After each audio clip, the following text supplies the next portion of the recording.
Welcome to Vani stories. ఇవాల్టి కథ పుట్టినిల్లు. రచించిన వారు కె శ్రీలత.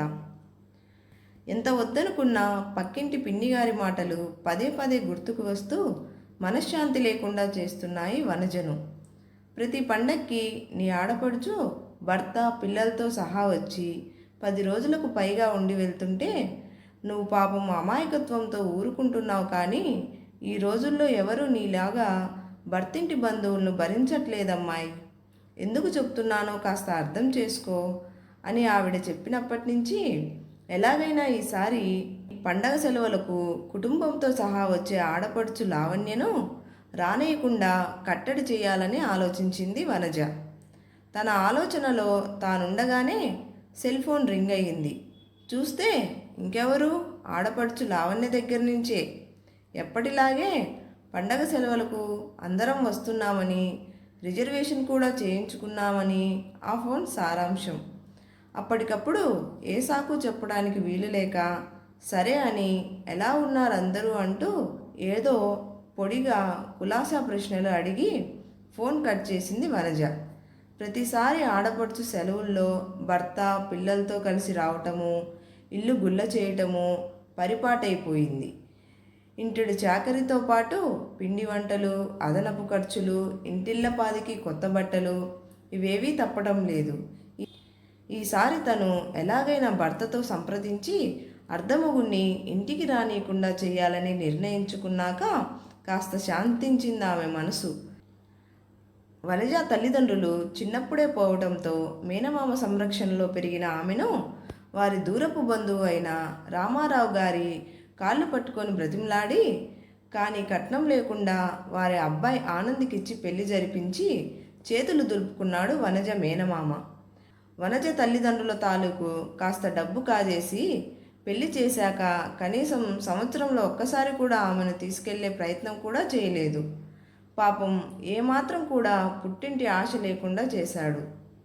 కానీ వనజ అత్తారింట అడుగుపెట్టిన వేళా విశేషం వల్ల అప్పటిదాకా ప్రైవేట్ జాబ్ చేసుకుంటున్న ఆనంద్కు ప్రభుత్వ ఉద్యోగం రావటము, ఆనంద్ చెల్లెలు లావణ్యకు అన్ని విధాల అనుకూలమైన మంచి సంబంధం కుదిరి పెళ్లి కావటంతో వనజ మామగారు అలాగే అత్తగారైన జానకమ్మ గారు ఎంతో సంతోషించి వనజను కోడలిలా గాక కూతురుగా చూసుకున్నారు.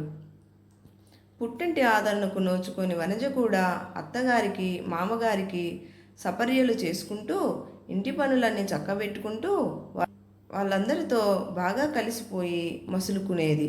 2 బిడ్డల తల్లయింది.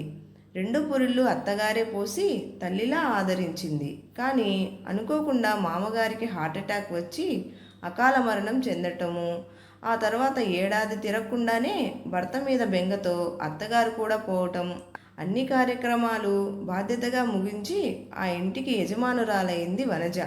అప్పటి నుంచి ఆడబిడ్డ లావణ్య మంచి చెడులు చూడటం, పండక్కి పిలిచి ఇంటిళ్ళపాదికి బట్టలు పెట్టి పంపించడము అలవాటయింది.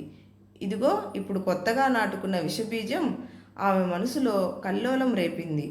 ఆ రోజు రాత్రి భోజనాలు అయ్యాక భర్తతో మాట్లాడుతూ మాటల సందర్భంలో ఈసారి సెలవులకి పిల్లల్ని తీసుకొని ఎక్కడికైనా టూర్కి వెళ్దామని అంది.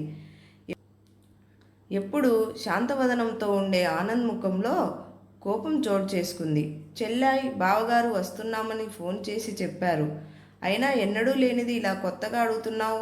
ఒకవేళ నిజంగానే టూర్కి వెళ్ళటం అంటూ జరిగితే ఈసారి సెలవులకి అది చెల్లి పిల్లలు అందరితో కలిసే, గుర్తుంచుకో అని సీరియస్గా వార్నింగ్ ఇచ్చాడు ఆనంద్.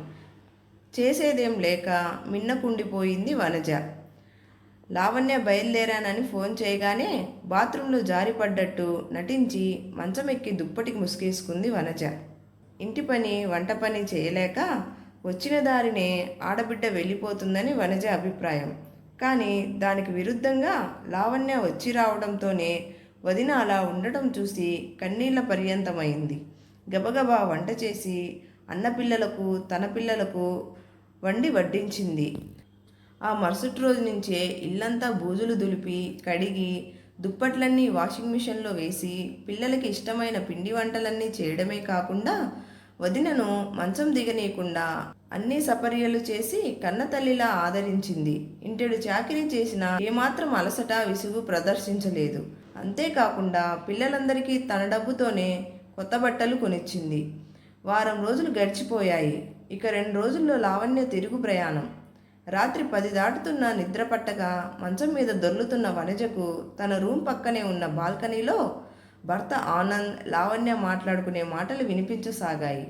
అన్నయ్య, మా అత్తగారింట్లో నిత్యం ఇంటి పనులతో అలసిపోయి నేను సెలవుల పేరు చెప్పి ఇలా ఈ కొద్ది రోజులు ఇక్కడికి వచ్చి అమ్మలాంటి వదిన చేతి వంట తిని మీ అందరితో కులాసాగా గడిపి విశ్రాంతి తీసుకుంటున్నందువల్ల వచ్చిన ఆనందంతో తిరిగి మిగతా రోజులన్నీ అలుపు తెలియకుండా మా అత్తగారింట్లో గడపడానికి మీతో గడిపిన ఈ సంతోషం బూస్ట్ లాగా పనిచేస్తుంది.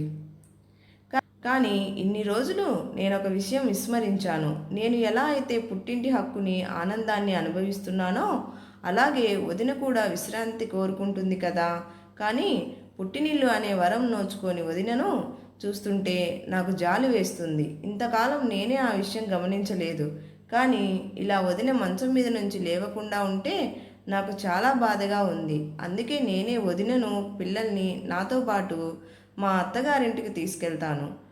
తను విశ్రాంతి తీసుకొని మామూలు మనిషి అయ్యే వరకు 2 రోజుల పాటు మాతో ఉంచుకొని పంపిస్తాను.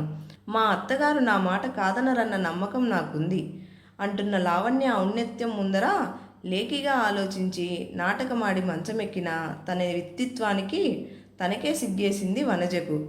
కానీ ఈ విషయం వెల్లడి చేసి తన మర్యాద పోగొట్టుకోకూడదని భావించి కలత నిద్రలో రాత్రంతా గడిపేసింది.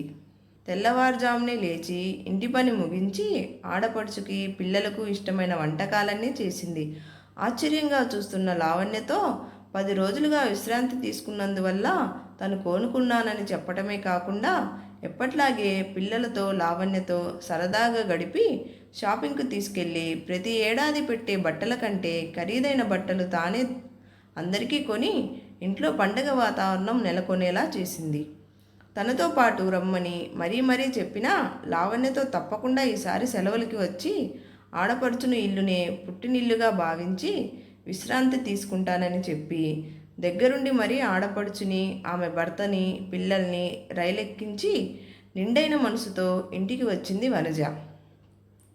కన్నవారు, తోడబుట్టినవారు ఉంటేనే పుట్టినిల్లు కాదని, ప్రేమతో ఆదరించి ఆపద సమయంలో మేమంతా ఉన్నామని భరోసా ఇచ్చే గొప్ప మనసు గల మనుషులు ఉన్న ఏ ఇల్లైనా ప్రతి ఆడపిల్లకు పుట్టినింటితో సమానమని గ్రహించిన వనజ ఇకపై ఎప్పుడూ పక్కింటి వాళ్ళ మాటలు, ఎదురింటి వాళ్ళ మాటలు విని అయిన వాళ్ళను బాధ పెట్టకూడదని గట్టిగా నిర్ణయించుకుంది.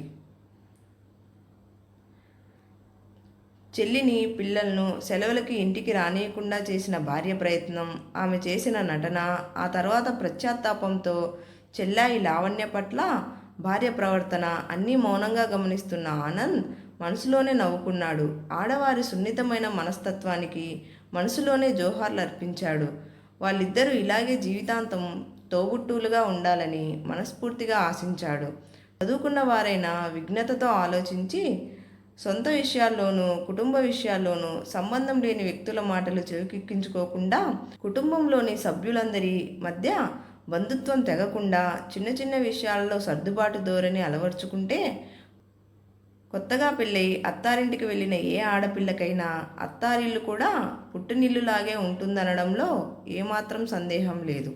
ఈ కథ నచ్చినట్టయితే లైక్ చేయండి, షేర్ చేయండి, తప్పకుండా మా ఛానల్ని సబ్స్క్రైబ్ చేయండి. ధన్యవాదాలు.